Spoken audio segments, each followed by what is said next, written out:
Presepadas do futebol brasileiro, parte 36. Essa com certeza foi uma das figuras mais pitorescas que apareceram no futebol brasileiro e que vocês me pediram muito pra que eu falasse dele. Lloyd Antônio Augusto, ou somente Lloyd Augusto. Ele é um jogador angolano que iniciou sua carreira profissional no futebol português, onde jogou uns anos por lá. E também ficou quase 2 anos no Alanyaspor da Turquia. Até que em fevereiro de 2025, Lloyd foi contratado pelo Vasco. Absolutamente nenhum brasileiro sabia quem era esse cara. Então não se sabia sobre como ele se sairia por aqui. Mas o que se viu foi uma das figuras mais peculiares que já pisaram no futebol brasileiro. Ele passou por vários momentos de cobrança da torcida vascaína devido às suas más atuações. E não é pra menos, ele é muito ruim jogando. Tanto que ele foi criticado até mesmo pelo diretor de futebol do Vasco, Felipe Maestro. Aquele mesmo, onde ele disse que o Lloyd era bem displicente. Só que dias depois, essa declaração, o Lloyd quase que provou esse ponto, com um dos melhores momentos de 2025. 20 de maio daquele ano, o Vasco enfrentava o Operário pelo jogo de volta da terceira fase da Copa do Brasil. No jogo de ida, empate em 1-1. Então o Vasco poderia vencer pelo placar mínimo no jogo de volta em São Januário, que passaria tranquilamente para as oitavas de final. E o Vasco abriu o placar com o Ryan e teve várias chances para ampliar. E foi aos 36 do segundo tempo o lance mais lembrado daquela partida.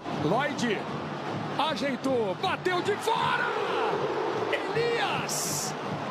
Qual foi, meu chegado? O Lloyd Augusto simplesmente acertou o melhor chute da vida dele e o goleiro Elias fez uma grande defesa. E como se não bastasse, ele ainda meteu essa marra pra cima do técnico Fernando Diniz. Velho, se o Debi Lloyd, com o perdão da piada, fez isso com uma chance que quase culminou em gol, imagina se ele tivesse feito aquele gol. Aliás, é melhor nem imaginar porque eu não quero que meu canal caia. E olha que um pouco antes o Fernando Diniz havia chamado o Lloyd pra dar alguma instrução e ele simplesmente não foi. Esse é o nível do cara. Enfim, o Operário arrancou o empate nos acréscimos, mas foi o Vasco que venceu nos pênaltis e passou para as oitavas da Copa do Brasil. Mas foi o quase gol do Lloyd Augusto que ficou marcado. E o jogador recebeu um incrível apelido aqui no Brasil de o jogador que quase fez um gol. Meses depois, o Lloyd foi emprestado ao Rizespor da Turquia e tá por lá até hoje. Foram 18 jogos pelo Vasco e obviamente nenhum gol marcado. E olha que o Lloyd já tinha um histórico bem ruim de comportamento, pois vale lembrar que em 2024 ele foi afastado da seleção angolana por ter agredido o goleiro da equipe durante um treinamento, o que fez com que ele nunca mais fosse convocado pela seleção. Esse é o nível do cara. Um jogador medíocre, pra dizer o mínimo, que por conta de um quase gol virou meme. É o que ele merece mesmo.